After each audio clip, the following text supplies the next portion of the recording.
choisi Jésus pour guider ma vie. Mon bien-aimé Jésus, il est à moi, je suis à lui. J'ai choisi Jésus pour guider ma vie. Mon bien-aimé Jésus, il est à moi, je suis à lui. J'ai choisi Jésus pour guider ma vie. Mon bien-aimé Jésus. Gloire à Dieu, nous bénissons le Seigneur pour la présence de chacun en ce lieu. C'est par la grâce de Dieu que chaque personne s'est déplacée pour venir en ce lieu. Et aussi, c'est par la grâce de Dieu que nous allons le louer, l'adorer. Nous bénissons le Seigneur aussi pour sa présence. Il dit que là où 2 ou 3 sont réunis en son nom, il est au milieu d'eux. Et dans la présence du Seigneur bien-aimé, nous pouvons que nous réjouir. Celui qui sait d'où il est sorti, à l'instant où nous sommes, ça serait d'abord un sujet de louange, de remerciement, même s'il y aurait peut-être d'autres problèmes. On sait que sur cette terre, personne ne sera dans la paix. Et nous aurons bien aimé la paix absolue et la perfection absolue au ciel. Mais le Seigneur nous demande de persévérer, de croire, d'avoir la foi en lui, et de croire comme des petits-enfants. Et nous sommes au milieu d'autres chrétiens. Le témoignage est là, déjà par la présence des autres. On peut se dire, Seigneur, tu agis. Et je veux me réjouir avec mes frères et sœurs dans ta présence. Nous allons prendre, bien-aimés, le chant « Digne est le Seigneur, lui qui nous a sauvés ».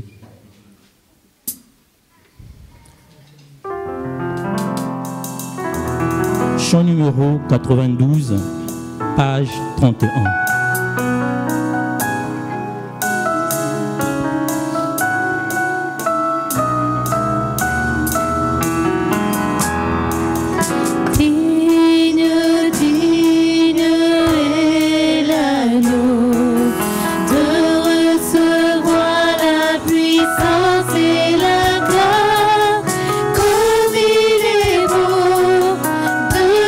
Chanter, il est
Oui, Seigneur, gloire et louange à toi. Tu es digne, Seigneur, de recevoir la louange, Seigneur Jésus-Christ, de ton peuple.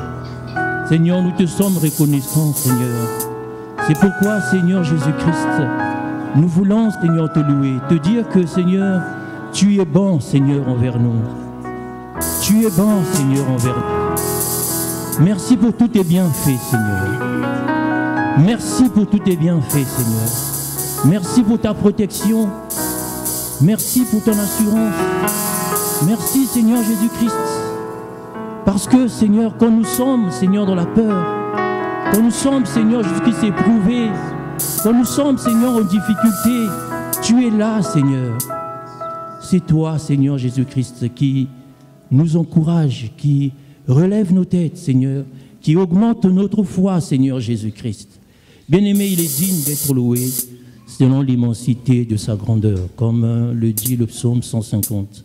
Oui, bien-aimé, il y a des instruments à cordes, il y a des instruments, bien-aimés, il y a toutes sortes d'instruments, même aussi à la batterie. Il y a ce que ce psaume dit, les cymbales sonores, retentissantes, et tout ce qui est aussi tambourin. Nous avons tout ça pour louer le Seigneur, et aussi nos bouches, bien-aimés. Nous avons la voix, nous ne sommes pas malades, et nous allons vraiment le louer selon l'immensité de sa grandeur et dire les hauts faits de Dieu, comme le psaume bien-aimé 150 le dit. C'est dans l'assemblée des saints que le Seigneur est vraiment bien-aimé, loué et aussi adoré, parce que celui qui connaît Dieu, c'est celui-là qui peut vraiment dire ce qu'il est. Nous allons, bien-aimé, prendre le chant, venez le célébrer, et nous allons nous encourager entre nous, et dans nos cœurs aussi, bien-aimés, si nous pouvons crier, je voudrais dire par la foi que ce quartier, tout ce pays vienne. Au nom de Jésus, nous allons prendre le chant, venez le célébrer.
pouvons acclamer pour le roi des rois, le Seigneur des seigneurs.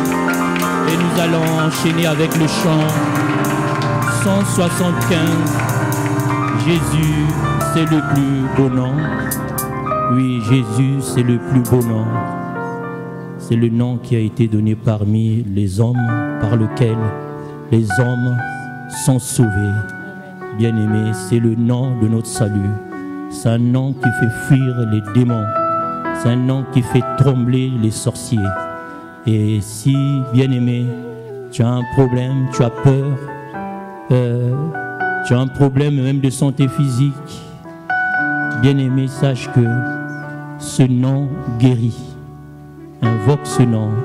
Nous allons vraiment élever Jésus et crier haut et fort que c'est le plus beau nom, le nom qui a été élevé au-dessus de tous les noms, afin qu'en ce nom, tout genou fléchisse et que toute langue confesse que Jésus-Christ est Seigneur à la gloire de Dieu le Père.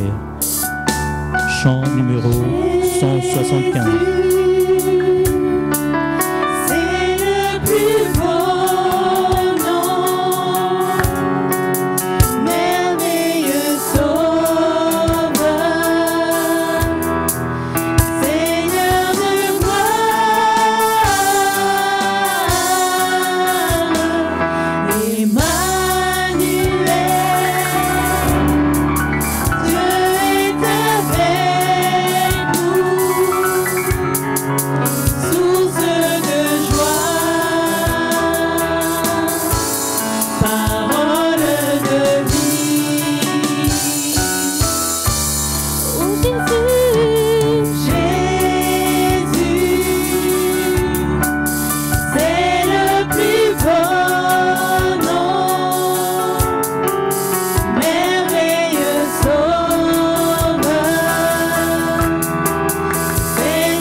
Tu es vraiment la source de joie et la parole de vie, Seigneur. Comme ta parole le dit, quand tu nous as franchis, nous devenons réellement libres. C'est toi qui libères. Bien-aimé, le Seigneur t'a donné ce nom. Le Seigneur t'a donné le salut. Et bien-aimé, sois dans l'assurance sois comme cette Sunamite. Même s'il y a un problème, je te dis, mon Rédempteur se relèvera le dernier. Et si on te pose la question, ça va, dis, tout va bien. Tout va bien. Parce que le Seigneur t'a donné ce nom, le Seigneur t'a fait des promesses et il est fidèle. Dis, tout va bien, comme la Sunamite. Et dis aussi, Seigneur, je ne te lâcherai pas tant que tu ne me bénis pas. Beaucoup ont fait cela et ont été bénis, et même le Seigneur a loué leur foi. Comme la femme syro-phénécienne, comme aussi Jacob. Seigneur, il y a encore, et bien aimé, il y en a encore beaucoup, comme le centenier romain. Bien aimé, sois ferme et dis-toi, Seigneur, non, comme Jacob avait bloqué, n'avait pas laissé partir l'ange sans qu'il soit béni. La bénédiction est là, ne la lâche pas, ne la néglige pas. Nous allons, bien aimé, prendre le chant « Je suis né pour te louer et pour t'adorer ».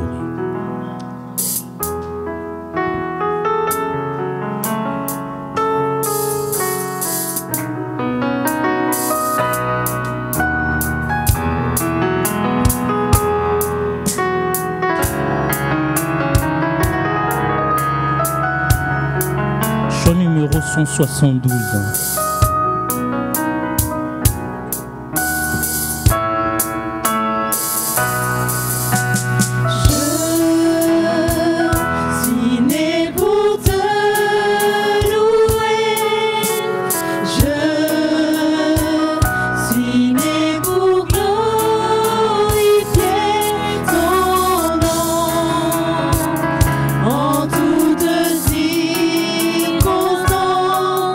Apprends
toi, Seigneur.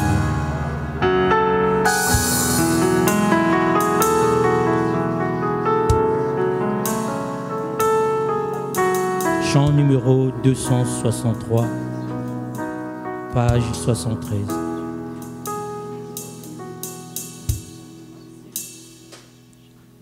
Nous apportons dans ta maison.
Qu'il soit un sujet de joie pour tout le monde, un sujet de joie pour vous aussi qui nous regardez sur Internet, qui nous suivez. Soyons dans le même esprit, ayons un même cœur. Bien-aimés, nous allons prier aussi. Nous sommes ici dans la joie, mais il y a des gens qui sont persécutés, qui sont enfermés en plein soleil dans les conteneurs. Je ne sais pas si ça continue. Et nous savons que les chrétiens sont persécutés dans le monde entier. Nous allons, avant de passer à la parole, penser à ces bien-aimés, prier que le Seigneur aussi, dans sa puissance, les visite et les donne aussi la même joie que nous, même s'ils sont enchaînés et torturés. Mais quand le Seigneur est là, La joie, malgré les souffrances, elle est parfaite. Donc, bien-aimé, Seigneur, nous venons te recommander tous nos bien-aimés qui souffrent dans le monde entier, Seigneur, à cause de la persécution. Peut-être à l'heure où nous sommes, il y en a qui sont en train d'être fouettés. Peut-être qu'il y en a qui sont déjà en train d'être décapités selon un verdict, Seigneur Jésus, des méchants. Mais Seigneur, la joie que tu donnes, elle surpasse toute intelligence. La paix que tu donnes surpasse toute intelligence. Seigneur, n'est-ce pas quand Seigneur Étienne était lapidé, il te voyait à la droite de Dieu. Seigneur, c'était une joie. Seigneur, soutiens ses bien-aimés. Et nous te recommandons, Seigneur, le temps de la parole. Que Seigneur, nous qui sommes ici présents, prenons conscience que Seigneur, c'est une grâce. Et Seigneur, aussi, raison de plus, Seigneur Jésus-Christ, c'est que la parole qui nous est prêchée, et Seigneur, selon ta vérité, selon ta justice, Seigneur, aide-nous à ne pas, Seigneur, la négliger, que chacun prenne conscience.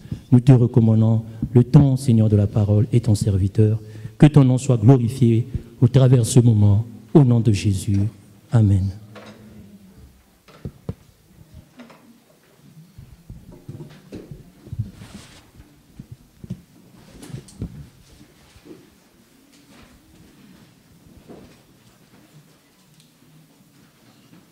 Gloire à Dieu.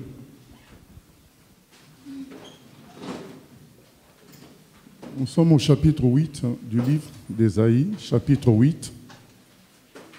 Et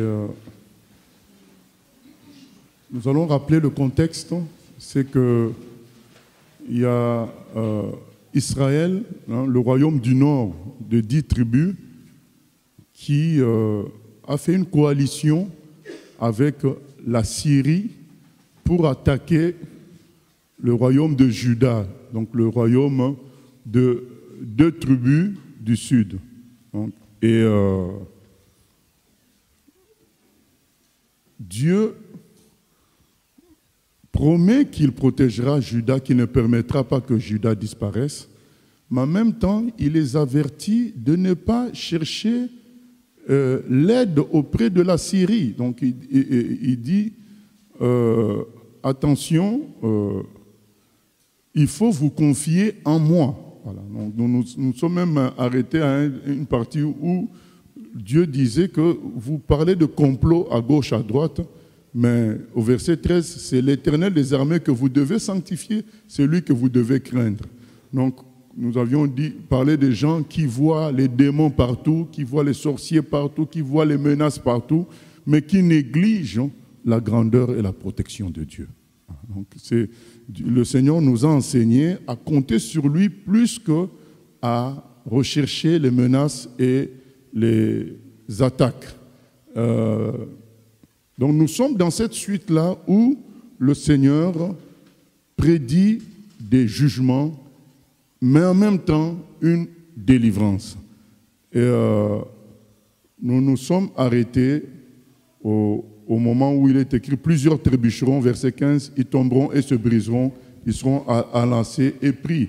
Donc c'est parce que ces gens-là ont voulu faire confiance à la Syrie. Donc à Syrie, A-S-S-Y-R-I-E, et non pas la Syrie, L-A-S-I-Y-R-I-E.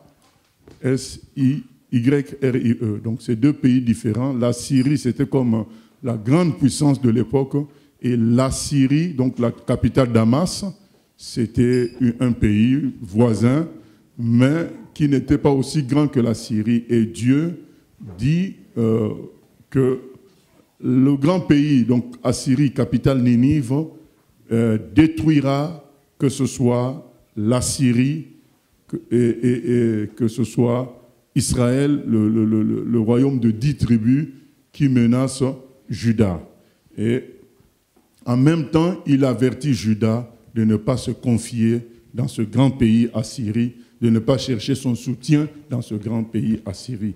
Et c'est comme si Dieu nous parle à nous-mêmes pour nous dire « Je détruirai les forces des ténèbres, je détruirai tous ceux qui sont en complot contre le peuple de Dieu, mais attention, vous ne devez pas chercher votre soutien auprès de ce monde.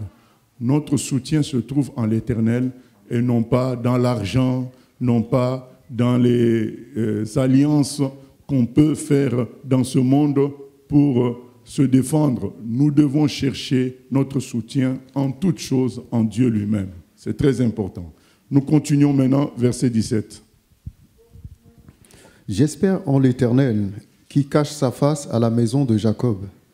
Je place en lui ma confiance. Voici, moi et les enfants que l'Éternel m'a donnés, nous sommes des signes et des présages en Israël, de la part de l'Éternel des armées qui habite sur la montagne de Sion.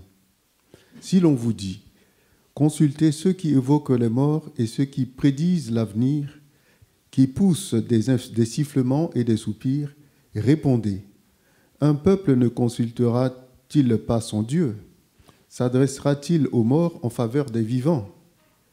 À la loi et au témoignage, si l'on ne parle pas ainsi, il n'y aura point d'aurore pour le peuple. Il sera errant dans le pays, accablé et affamé. Et quand il aura faim, il s'irritera, maudira son roi et son Dieu, et tournera les yeux en haut. Puis il regardera vers la terre. Et voici, il n'y aura que détresse, obscurité et de sombres angoisses. Il sera repoussé dans d'épaisses ténèbres. Voilà, le Seigneur dit, le prophète dit, mes enfants et moi, nous sommes un témoignage de la grandeur de Dieu au milieu de son peuple, de ce peuple. Nous pouvons considérer aussi ces enfants et le prophète comme Jésus et son Église. Nous sommes un témoignage au milieu de ce monde pourri.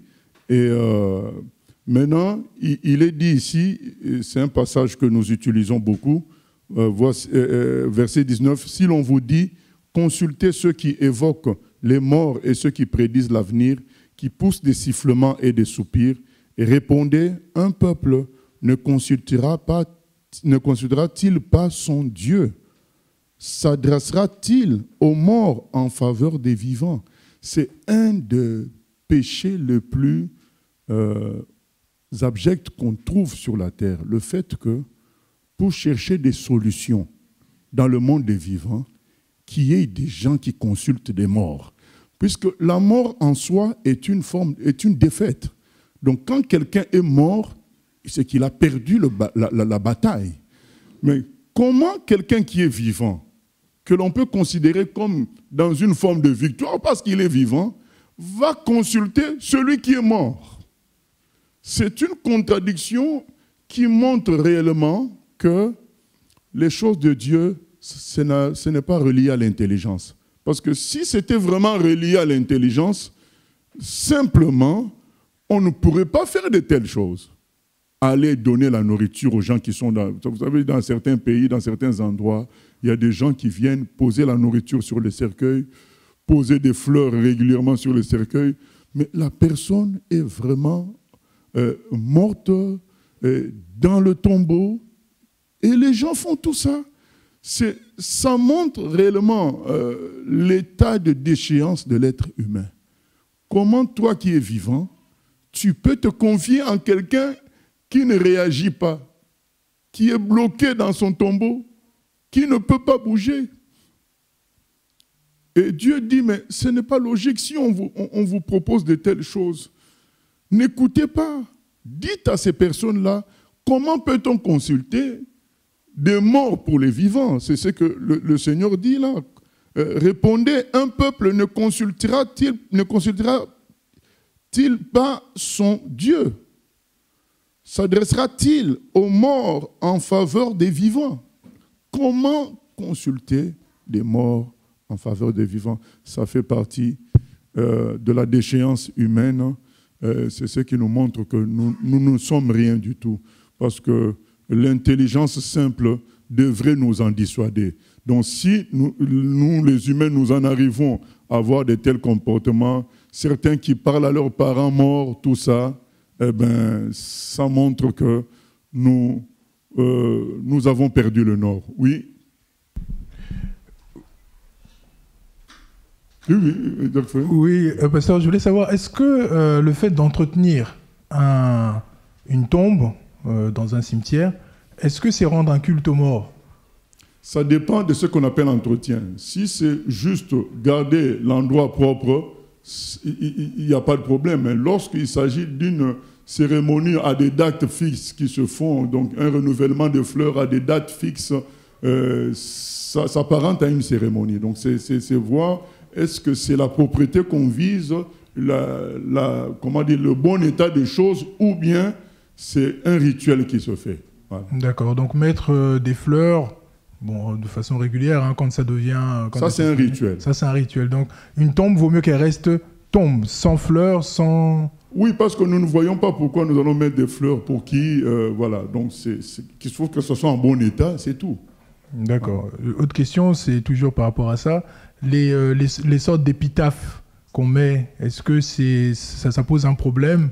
Ça dépend du contenu. Dans l'épitaphe de Renard Bonke, c'est « Il a prêché Jésus ». Donc là, c'est beau. Voilà. Ah d'accord. Si c'est pour évangéliser, c'est bon. C'est bon. D'accord. Tout ce qui glorifie Dieu, c'est bon. Ça dépend du contenu. Ok. Mais si on commence à mettre, bon, il a été ingénieur, c'est lui le premier à avoir piloté tel avion, c'est glorifier l'homme, alors qu'il est dans la défaite. C'est ça qui est curieux. Ça fait vraiment, ça nous pousse aussi à l'humilité dans notre façon de présenter Dieu, à ne pas penser que ce sont les beaux raisonnements qui changent les cœurs. Parce que ça, c'est très simple à voir qu'il y a un problème, que les gens sont morts et vous les louez. En Israël, par exemple, il y a un jour consacré à la louange des rabbins d'autrefois morts. Donc c'est un jour quasiment férié, je crois, où il y a des bus qui sont donnés même par l'État pour amener les gens vers les tombes de leurs rabbins morts autrefois. Et ils les adorent, ils les louent. C'est ce que nous lisons, vous savez, Dieu a toujours raison.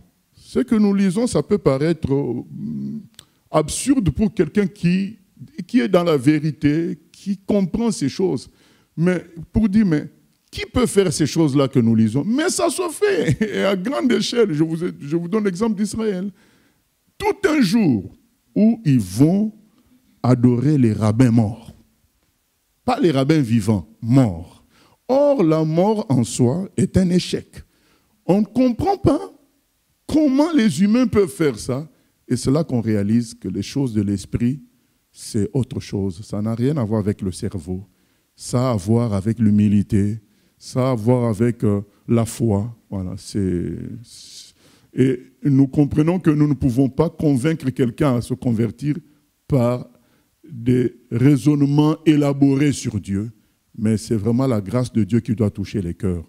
Nous devons présenter les choses et Dieu seul peut expliquer dans les cœurs. Parce que si c'était les explications qui donnaient la conviction, les gens ne feraient pas ce que nous sommes en train de lire.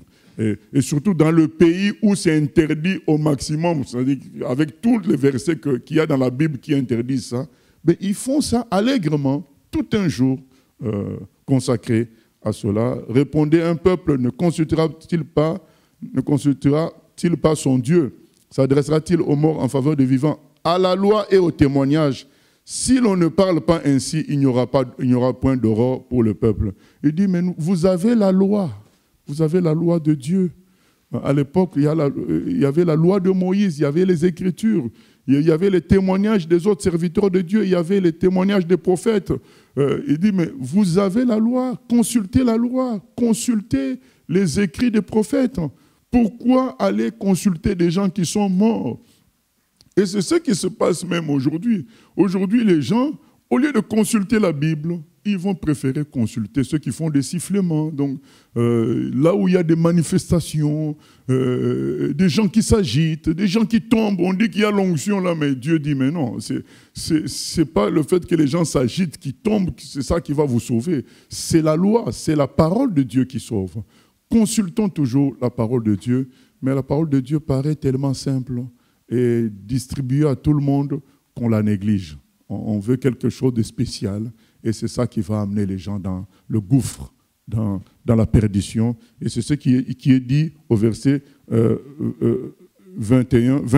Il n'y aura point d'aurore pour le peuple. Il sera errant dans le pays, accablé et affamé, et quand il aura faim, il s'irritera. Donc, qu'est-ce qui se passe? C'est que les gens, en négligeant la parole, ils n'ont plus de paix, ils n'ont plus de tranquillité, ils sont trompés, ils sont escroqués, ils attirent la malédiction. Et quand maintenant cette malédiction tombe, ils finissent par maudire le roi et Dieu. Alors que la faute, c'est eux-mêmes, parce qu'ils ont négligé la parole. Ils ont suivi d'autres voies. Maintenant, quand les conséquences de ces erreurs tombent, ils maudissent qui? Ils maudissent Dieu. Ah, mais Dieu nous a laissés. Ah, mais Dieu, mais vous ne serviez pas Dieu. Vous ne faisiez pas sa volonté. Maintenant que ça tourne mal, vous dites, la faute, c'est Dieu. Oui. Oui, je voulais revenir sur la question posée par le diacre Fred. Et moi, je pose la question concernant le fait que après le décès de Jésus, il est relaté que 3 jours après le sabbat, les femmes, Marie de Magdala et d'autres, ont été dans le but de l'embaumer avec de l'huile et tout ça, sachant qu'il est déjà mort, il y a déjà 3 jours. Et le fait d'aller mettre le parfum sur une personne décédée, sachant qu'elle est déjà morte, mais dans notre cas aujourd'hui, on ne pourra pas accéder au tombeau, mais se recueillir, c'est pas la même chose. Se recueillir? Dans le sens où, par exemple... Non, eux, ils sont pas partis. Elles ne sont pas parties se recueillir. Mais elles sont parties dans le but avec des parfums pour embaumer le corps, voilà, qui est déjà... Restons sur ce qu'elles ont fait déjà. Donc, elles sont parties pour embaumer, pas pour se recueillir. Oui. Alors, dans leur cas à elles, par exemple, elles avaient accès au corps de la personne, puisque autrefois, il fallait mettre la personne dans le tombeau, tout ça.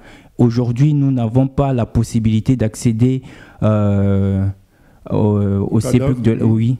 Et donc, aujourd'hui, certaines personnes, par exemple, pour ceux qui sont ici à l'étranger, ils perdent des parents qui sont au pays et au retour, on se dit, ben, j'étais pas là quand la personne est décédée, j'ai envie d'aller sur le tombeau de la personne en souvenir du temps passé avec cette personne, me recueillir, pas dans le sens de parler avec la personne, mais me recueillir par rapport au moment passé avec la personne.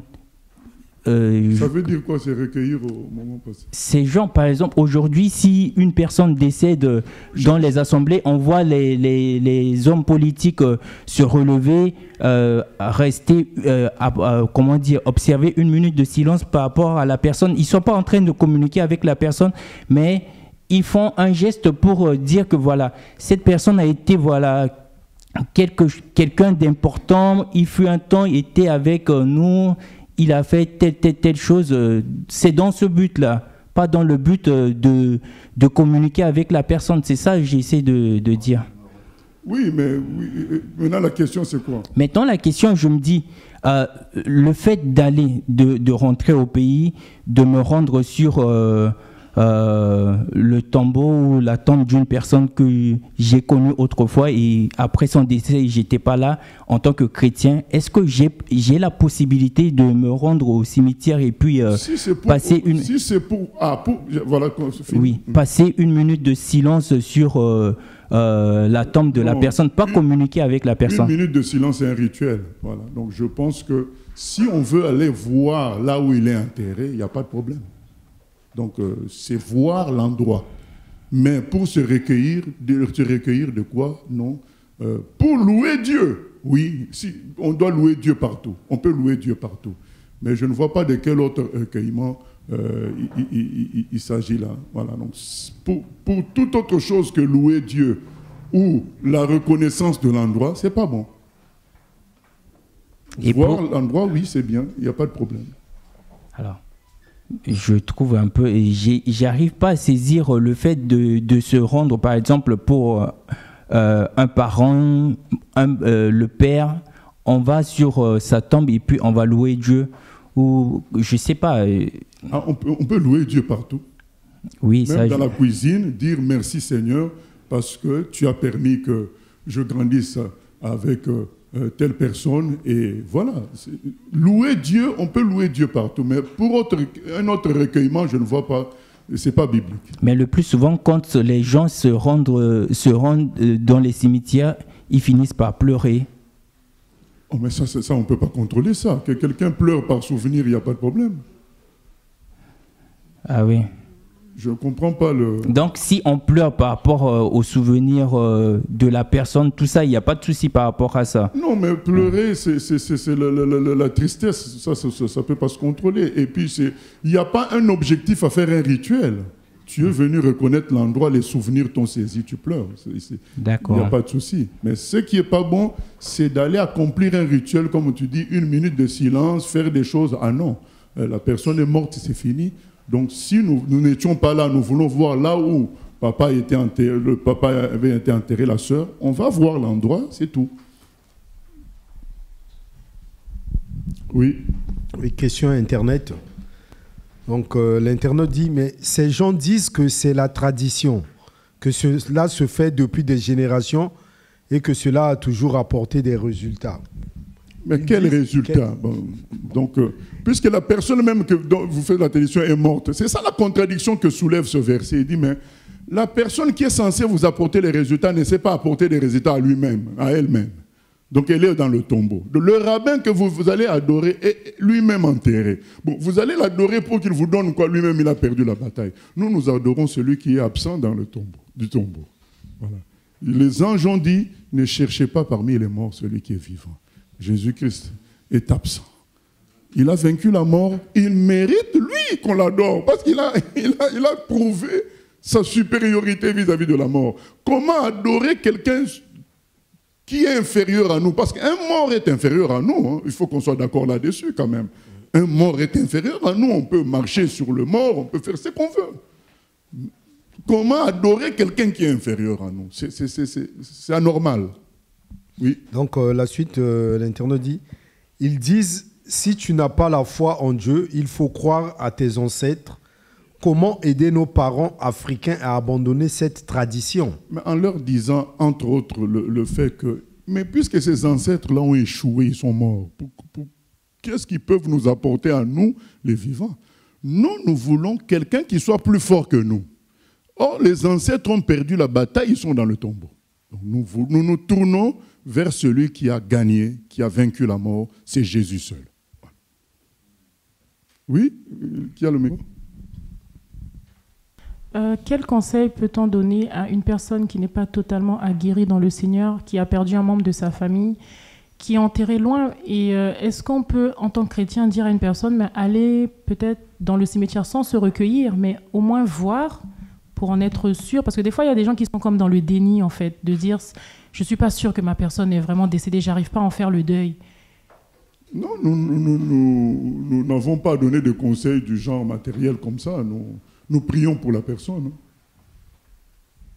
Et Dieu conduira, parce que si ce n'est pas un chrétien, ce n'est pas à nous de dire « faut aller au cimetière, te rendre compte », parce que le cimetière ne résout rien, parce qu'on ne voit pas là le corps. Hein.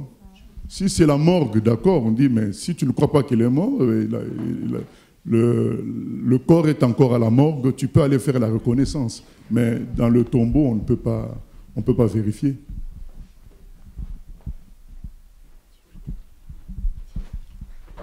Et tout à l'heure, tu avais dit que faire 1 minute de silence, c'est un rituel.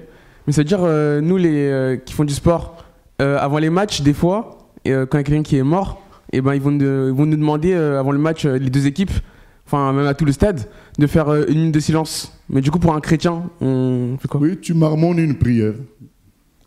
Ah, ok. Okay. Nous, oui.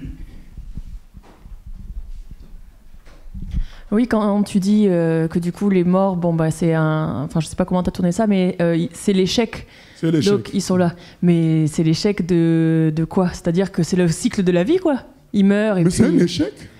C'est un échec, mais après, par exemple, se rappeler de la mémoire de quelqu'un qui a pu être bon, on peut dire ou bon, ou est bon avec Dieu. on peut s'en rappeler de cette personne-là et dire bah, elle a été comme ci, comme ça, et puis se rappeler des œuvres qui ont été faites, par exemple. Mais ça veut pas... là, par exemple, c'est pas un échec qu'elle soit morte. Je veux dire, c'est gloire à Dieu. Enfin, elle est partie, terminée, toi. D'abord, on va séparer les choses.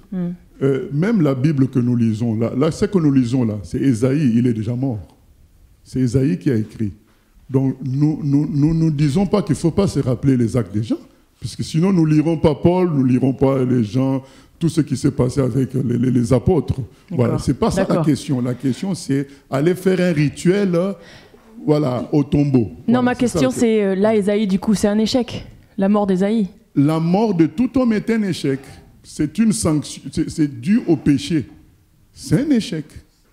La mort est un échec dû au péché. Et maintenant, Jésus-Christ est ressuscité pour donner la vie. C'est la vie qui est là. C'est pourquoi les anges disent, ne cherchez pas parmi les morts celui qui est vivant. Parce que c'est humilier Dieu que de les chercher parmi les morts. Alors, d'accord, je vois ce que tu veux dire, mais je vais reformuler parce que le mot échec, c'est quand vraiment on a manqué le but. Mais là, non, nous ne parlons cherche pas de œuvres d'une personne. Nous parlons de la mort elle-même. Le fait de mourir est un échec. Mais qu'on ne cherche pas, qui est imputé comme ça, de toute façon, cycle normal. Mais ça reste un échec, puisque moi, je ne veux pas mourir, moi. Donc si je meurs, c'est que quelque part, ça n'a pas marché. Voilà. C'est un échec. Mais là, j'ai pas compris quand tu as dit « je ne meurs pas », par exemple. Là, tu as dit « si je meurs pas ». Si je meurs, oui. C'est un échec. C'est l'échec du corps. C'est l'échec. Oui, mais c'est mon corps. Mon corps a échoué. Okay. Je ne sais pas en quoi ça réussit quand on meurt, mais c'est un échec. Non, mais je veux dire, c'est pas nous qui avons choisi cet échec-là. Comment on peut faire pour... la question n'est pas que tu as choisi ou pas, c'est un échec ou pas. C'est plutôt ça le... Après, on ressuscite. Après, donc voilà, ça c'est autre chose. Mais quand tu dis que c'est un échec, c'est comme si c'était une fatalité, qu'on peut faire quelque chose pour y pallier. Mais en vrai... J'ai pas compris quand je dis que c'était un échec. Quand tu dis échec, c'est comme si c'était une fatalité. Qu'est-ce qu'on peut faire finalement contre ça? On peut rien faire, nous. Mais on peut rien. Voilà. On ne peut que croire en Jésus. Voilà, c'est ça. Je comprends pas toujours. Bon, ouais, désolé alors.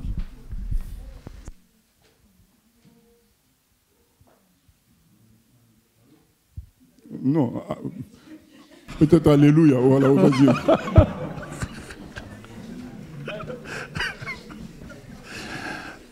Bon, c'est vrai que la mort est un échec à cause du péché. Et à quel moment la mort devient un gain? Lorsqu'on a cru en Jésus. Quand tu as cru en Jésus, la mort est pour toi le départ pour le paradis, en première classe.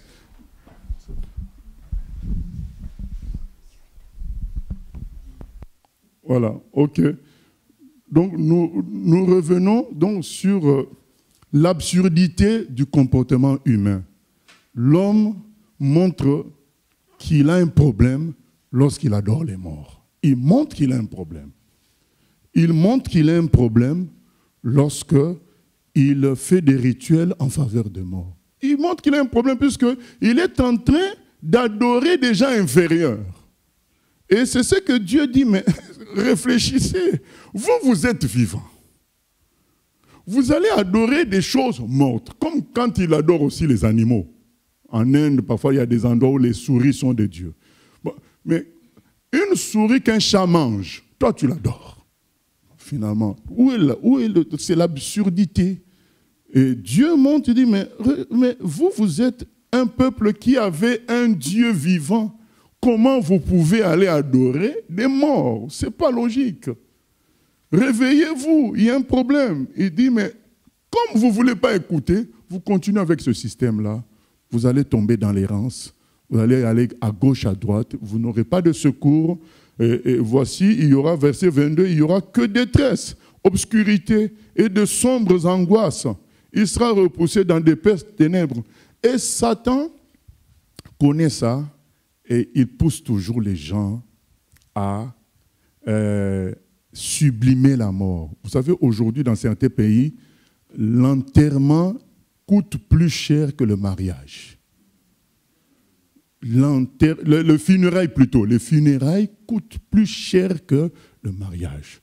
Donc quand quelqu'un meurt, les familles dépensent 3 fois plus, 4 fois plus que lorsque quelqu'un va se marier, va produire la vie, va faire avancer la société. La personne qui est morte, qu'on célèbre, là, quand elle était vivante, on ne lui a pas porté secours, on ne l'a pas aidée. Mais le jour où elle meurt, ça devient des éloges sur Facebook, des éloges et paix à son âme. Comment ça paix à son âme? S'il est mort dans le péché, il est en enfer. Voilà, donc il n'y a pas de paix pour son âme. Ésaïe 48, 22 dit « Il n'y a point de paix pour les méchants, dit l'Éternel ». Donc ces histoires de paix à son âme, c'est des offenses à Dieu. Parce que nous ne pouvons pas décider de la paix d'une âme de Dieu, d'une âme. C'est Dieu seul qui peut en décider. Il est écrit dans Hébreux 9, 27, il est réservé aux hommes de mourir une seule fois, après quoi vient le jugement. C'est ce jugement-là qui va déclarer s'il y a la paix, qui va avoir la paix dans l'âme de la personne ou pas. Et donc, il y a des grands païens qui meurent, on dit paix à son âme. Non, nous ne savons pas. Il est mort, ça va nous aider, nous les vivants, à nous abandonner entre les mains de Dieu parce que nous voyons le sort de l'autre. Ça va nous aider à nous ressaisir si nous prenions de mauvaises voies, à nous dire attention, je peux mourir d'un instant à l'autre. Comment se passera le jugement pour moi? Je veux maintenant changer de vie, me mettre dans le bateau de Jésus pour être au paradis le jour de ma mort. Voilà l'absurdité de tout ça et les conséquences. Oui. Oui, il y a encore quelques questions Internet par rapport à ce sujet. Donc, Dieu nous envoie sur terre tout en sachant que nous venons pour échouer, entre parenthèses, mourir. Je n'ai pas bien compris. Donc ça, c'est l'internaute qui dit, donc Dieu nous envoie sur terre pour échouer. Il nous envoie sur terre pour rencontrer Jésus et vivre. Donc, deuxième question. Considérez-vous la mort comme un échec puisque la mort est venue avec le péché d'Adam et Ève et que ce n'était pas le plan de Dieu au début? Il y a ça, mais il y a le simple fait que la mort est un dépérissement. Entre nous, vous voulez que j'explique comment? La mort est une destruction. Depuis quand une destruction devient une bonne chose?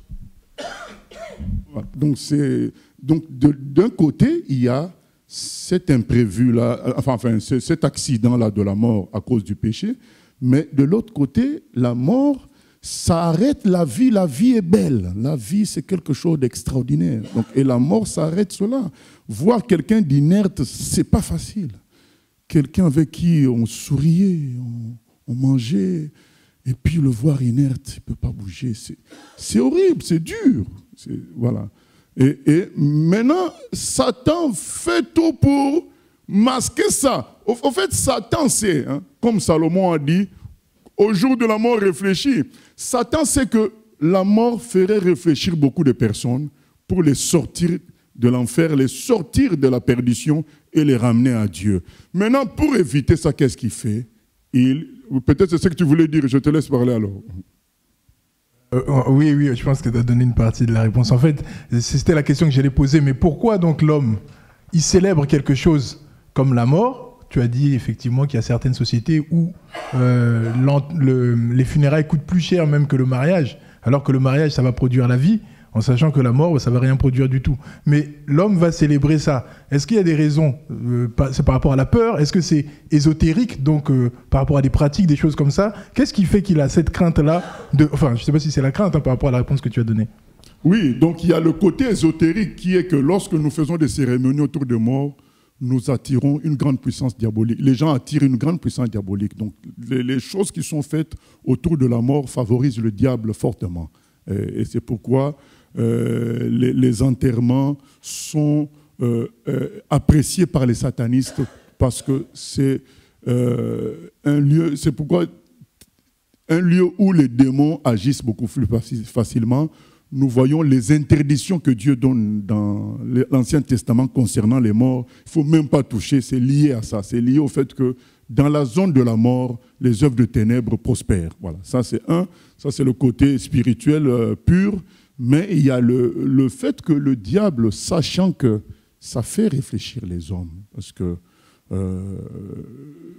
logiquement, la maladie devait faire réfléchir. Je dis logiquement, mais comme nous l'avions dit précédemment, la logique ne tient pas dans ces choses-là forcément. Hein. Donc je me mets à ma propre place dès que j'ai une maladie, comment je m'humilie, quoi. Comment je me trouve faible, perdu. Voilà.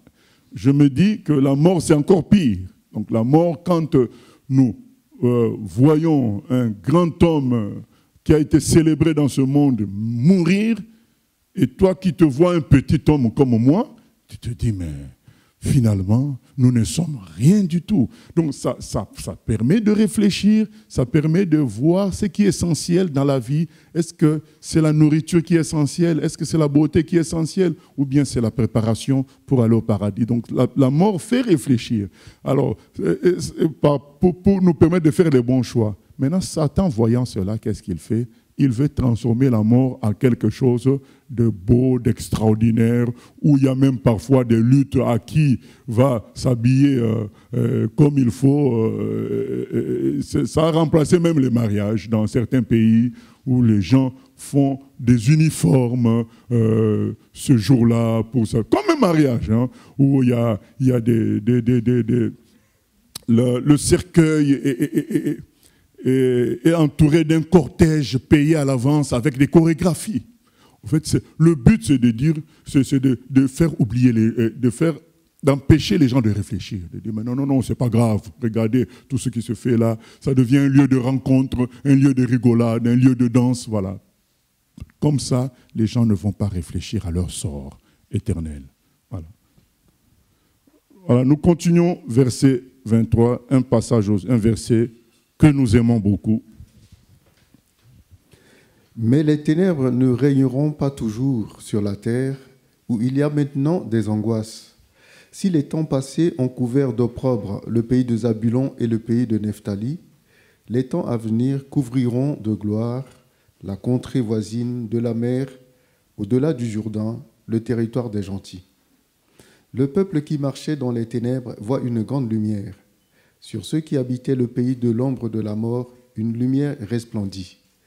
Tu rends le peuple nombreux, tu lui accordes de grandes joies, il se réjouit devant toi comme on se réjouit à la moisson, comme on pousse des cris d'allégresse au partage du butin. Car le joug qui pesait sur lui, le bâton qui frappait son dos, la verge de celui qui l'opprimait, tu les brises comme à la journée de Madian. Car toute chaussure qu'on porte dans la mêlée et tout vêtement guerrier roulé dans le sang seront livrés aux flammes pour être dévorés par le feu. Car un enfant nous est né, un fils nous est donné, et la domination reposera sur son épaule. On l'appellera admirable, conseiller, Dieu puissant, Père éternel, Prince de la paix, donné à l'empire de l'accroissement, et une paix sans fin au trône de David et à son royaume. L'affermir et le soutenir par le droit et par la justice, dès maintenant et à toujours. Voilà ce que fera le zèle de l'Éternel des armées. Amen, amen. Voilà l'annonce de l'arrivée du Messie qui est faite dans ce passage que la plupart des chrétiens connaissent. Le peuple qui marchait dans les ténèbres voit une grande lumière. Une grande lumière. Vous savez, quand Jésus débarque, les anges ont fait une célébration. Ils ont dit « Paix aux hommes que Dieu a créés ». C'était un grand jour pour les anges. Ils se sont dit « Il arrive maintenant pour libérer l'homme ». Et quand Jésus commence son travail, les démons ont commencé à crier d'eux-mêmes. Qu'est-ce que tu es venu faire ici? Jésus-Christ a libéré une femme dont le dos était courbé pendant 18 ans. Jésus a dit, femme, tu es guérie. Il lui a imposé les mains. Cette femme s'est redressée. Jésus a ressuscité Lazare. Jésus a guéri des paralytiques. Il a montré qu'il est venu nous libérer. Et lui-même, il est ressuscité. C'est ce que l'humanité attendait. L'humanité attendait la solution pour la mort. Que faire face à la mort? Parce qu'elle emporte même les rois.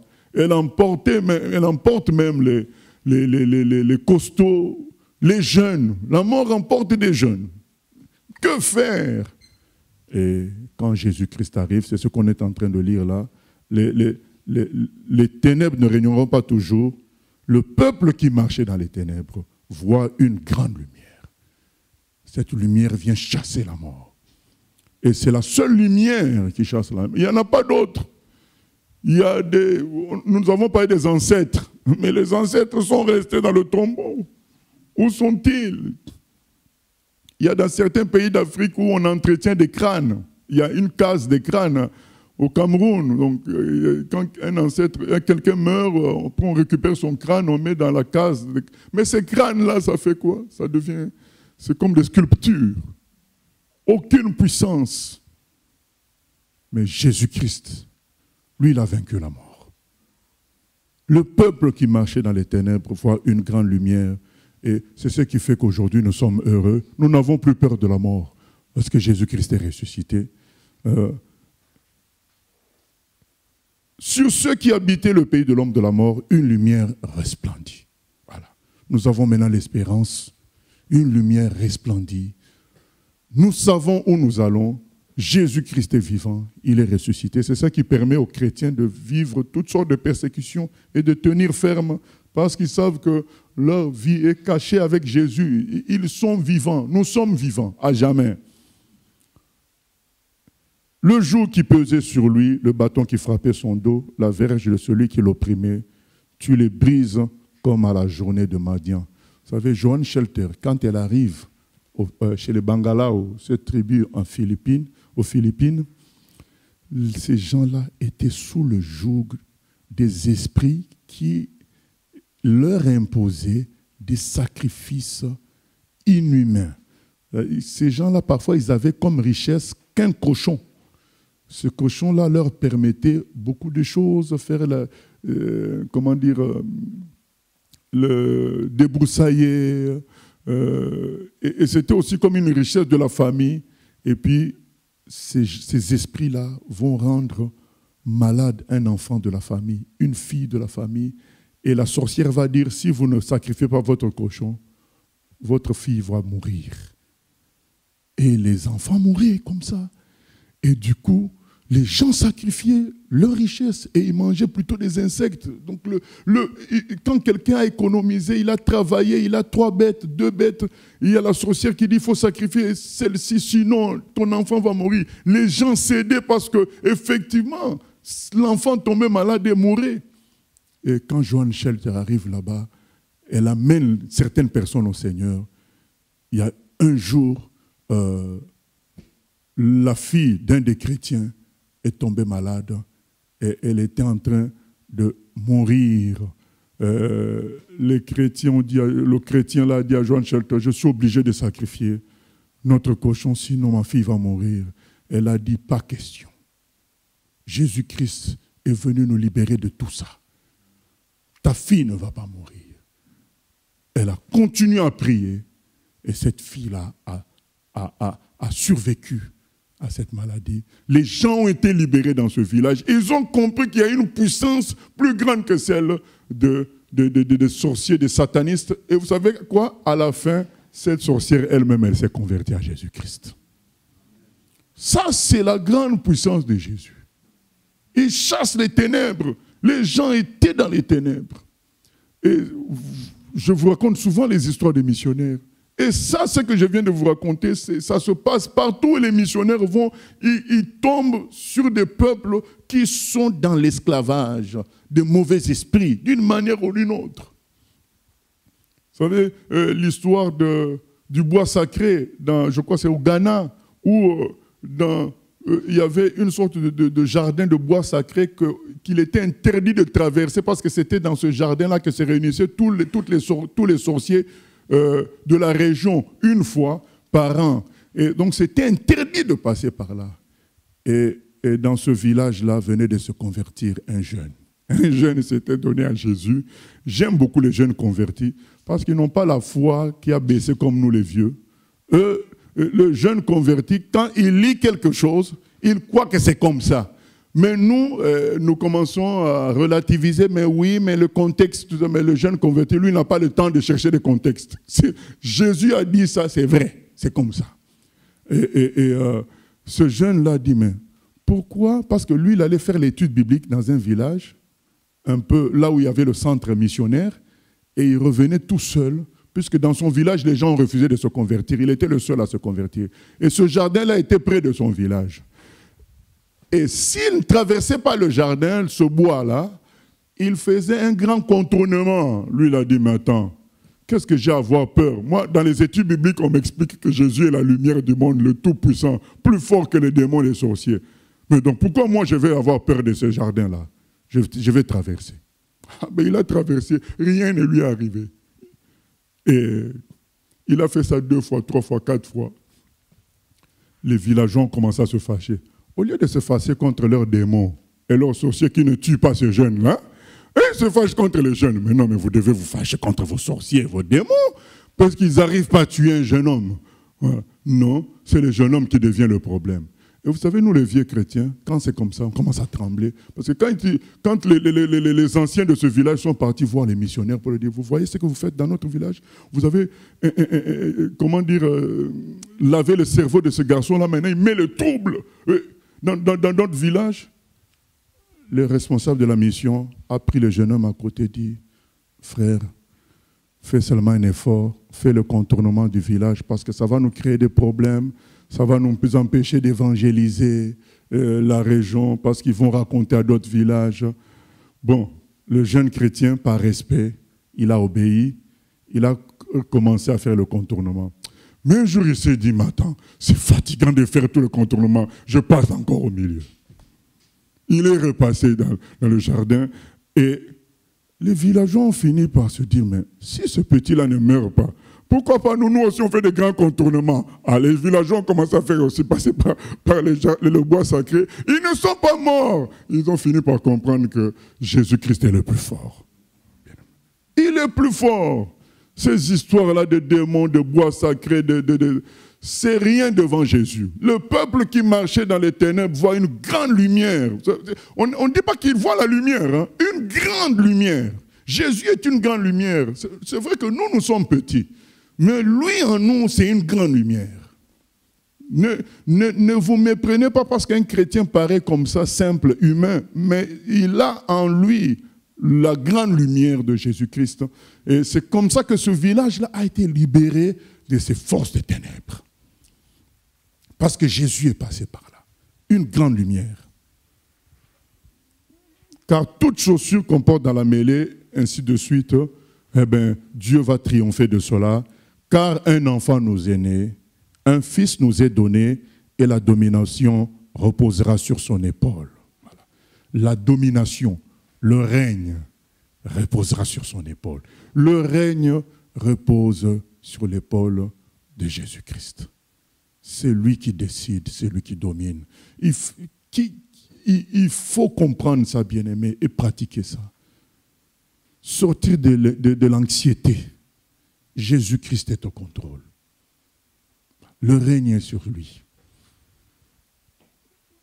On l'appellera admirable, conseiller, Dieu puissant, Père éternel, Prince de la paix, donné à l'empire de l'accroissement et une paix sans fin au trône de David et à son royaume, l'affermir et le soutenir par le droit et par la justice, dès maintenant et à toujours.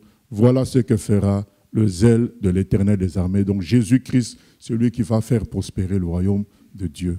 Ce n'est pas un groupe d'hommes, mais c'est Jésus lui-même qui va faire prospérer le royaume de Dieu par son Esprit Saint. Nous ne devons laisser une personne nous éloigner de Jésus, nous amener à nous accrocher à autre chose que Jésus. que personne ne vous trompe. Et il n'y a que Jésus qui est la solution pour tout. C'est lui qu'on doit suivre dans tout et pour tout. C'est sur lui que repose la domination. Il n'y a pas une méthode qui remplace Jésus. Il n'y a pas une façon de faire qui remplace Jésus, ni un groupe chrétien qui remplace Jésus. C'est Jésus seul qui est la solution que Dieu nous a envoyée, qui triomphe du monde des ténèbres et qui nous donne la vie éternelle. Une paix sans fin, une paix sans fin. Voilà ce que Jésus est venu nous apporter. Que son nom soit béni. Et cela confirme Ésaïe 7,14. Vous savez, quand nous avons lu Ésaïe 7,14, nous avons dit l'enfant dont il était question là, il pouvait s'agir de l'enfant propre d'Ésaïe. Mais nous avions dit en même temps que c'est le fait qu'on dise Emmanuel sera son nom, ça montrait Dieu parmi nous. Et pas plus loin, pas très loin d'Ésaïe 7,14, nous arrivons à Ésaïe 9. Là, entre nous, c'est clair qu'on parle de Jésus, puisqu'on l'appellera Dieu puissant. Donc, il ne s'agit pas du fils d'Ésaïe. Là, c'est maintenant clair. Donc, nous comprenons par là que Ésaïe 7,14 faisait réellement référence à Jésus. Parce qu'il peut y avoir toujours des contestataires pour dire, mais on n'a pas dit clairement Jésus. Mais oui, mais quand nous continuons la suite jusqu'à arriver à Ésaïe 9, nous comprenons que le 7,14 aussi, il s'agissait toujours de ce même fils. Voilà. Question. Nous allons nous arrêter là, vu que voilà, on veut que nous voulons rester sur le goût de la grande lumière de Jésus. Oui. D'accord. Donc, par rapport à l'échec de la mort, donc l'Internet se repose sur Genèse 6,6 qui dit « L'Éternel se repentit d'avoir fait l'homme sur la terre et il fut affligé en son cœur. » Donc l'Internet dit, on peut dire que donc, la mort, c'est un échec pour Dieu. Non, il n'a pas été affligé à cause de la mort, à cause du mauvais comportement des humains. Donc il faut qu'on lise tous les contextes. Il a été affligé à cause du mauvais comportement des humains. C'est lui qui sanctionne le mauvais comportement par la mort. Mais son problème, c'est le mauvais comportement des humains. Bon, ce n'est pas un échec pour Dieu parce que Dieu connaît tout. D'accord, il y a pas mal de questions qui sont hors sujet. Donc, si je peux... Bon, rapidement, alors. Donc, la première question plutôt. Est-ce qu'on doit renoncer aux dons de guérisseurs acquis juste en étant membre d'une longue lignée de guérisseurs? Bien pas sûr, de féticheurs ni de... Rapidement même, il faut renoncer à ça parce que ça ne vient pas de Dieu. Les dons de Dieu ne viennent que par le nom de Jésus. Donc, il faut rapidement renoncer à ça.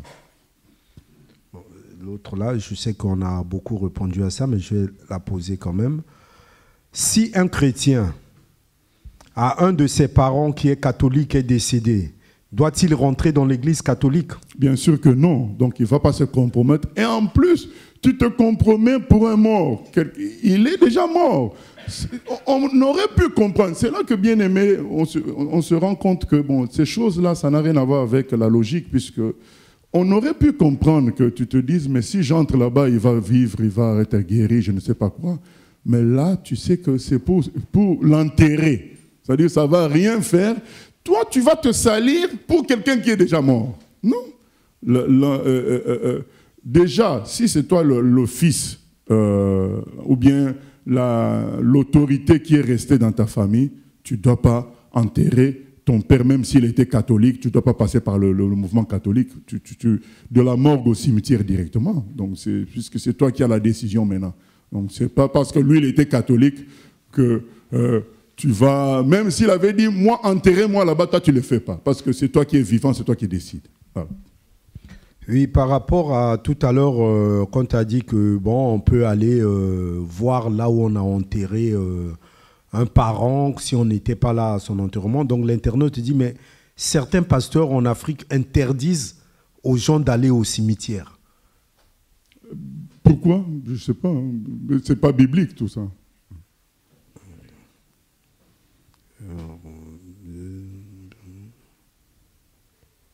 Oui, je crois que c'est... Voilà, parce qu'après, en Afrique aujourd'hui, c'est la logique de la peur des démons, hein, la peur des satanistes. Hein. Voilà, les pasteurs ont plus peur de Satan qu'ils ont foi en Dieu, quoi, malheureusement. Et on se pose la question pourquoi ils sont chrétiens. Oui. Oui, pasteur. Verset 5, là. Car on l'appellera admirable, conseiller, Dieu puissant, Père éternel, prince de la paix. Je ne comprends pas l'attribut Père éternel, puisqu'on parle du Fils. Parce que dans certaines sociétés, Père est comme un titre. Donc il y a des rois qu'on appelait Père, on appelle Père. Donc on a vu ça quand, par exemple, on a parlé dans les livres des rois de Baécha, le roi syrien, il y avait plusieurs Baécha. Donc, et dans les commentaires, enfin dans les explications historiques, ils expliquaient que c'était comme un titre de père. Voilà. Donc, ce Père éternel-là, ça ne remplace pas le Père Dieu, mais c'est comme une sorte de titre de respect. Voilà. Donc, il y a l'internaute qui dit, mais est-ce que aller au cimetière, c'est biblique? Ce n'est pas non plus non biblique. Puisque les femmes, comme notre frère avait cité, elles étaient parties parce qu'elles n'avaient pas pu. Là, j'en profite pour parler de cette affaire-là clairement. C'est qu'elles n'ont pas pu, en temps normal, mettre des aromates à Jésus. Donc, normalement, ces aromates-là, ça se met dès que la personne meurt. C'est pas, ils ne vont pas au tombeau après.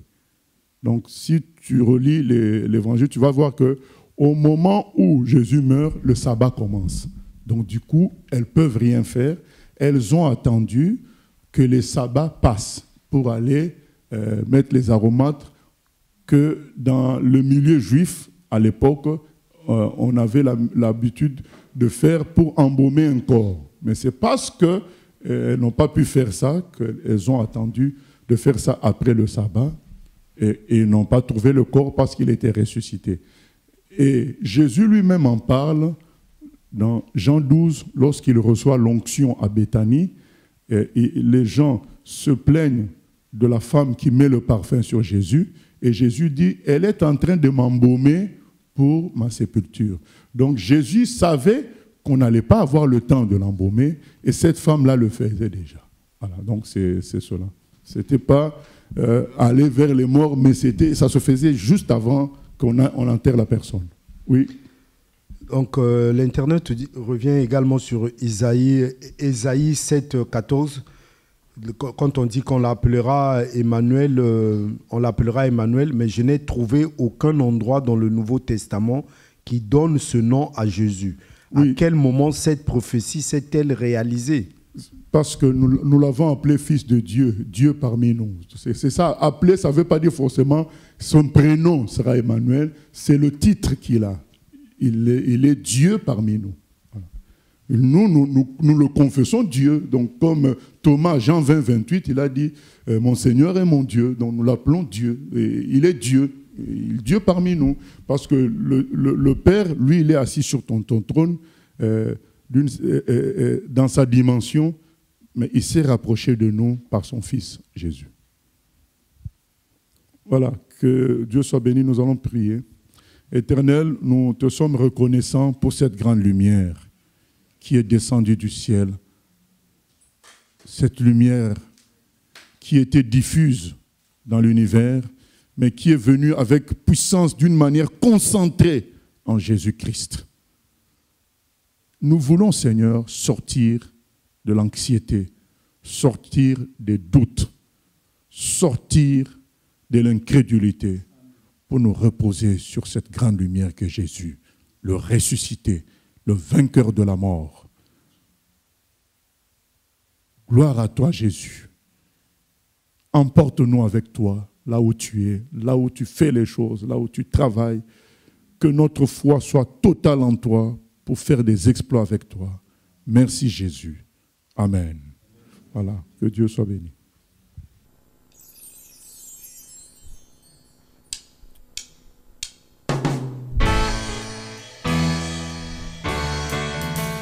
J'ai choisi Jésus pour guider ma vie. Mon bien-aimé Jésus, il est à moi, je suis à lui. Je choisis Jésus pour guider ma vie. Mon bien-aimé Jésus, il est à moi, je suis à lui. Je choisis Jésus pour guider ma vie. Mon bien-aimé Jésus, il est à moi, je suis à lui. Je choisis Jésus pour guider ma vie. Mon bien-aimé Jésus, il est à moi, je suis à lui.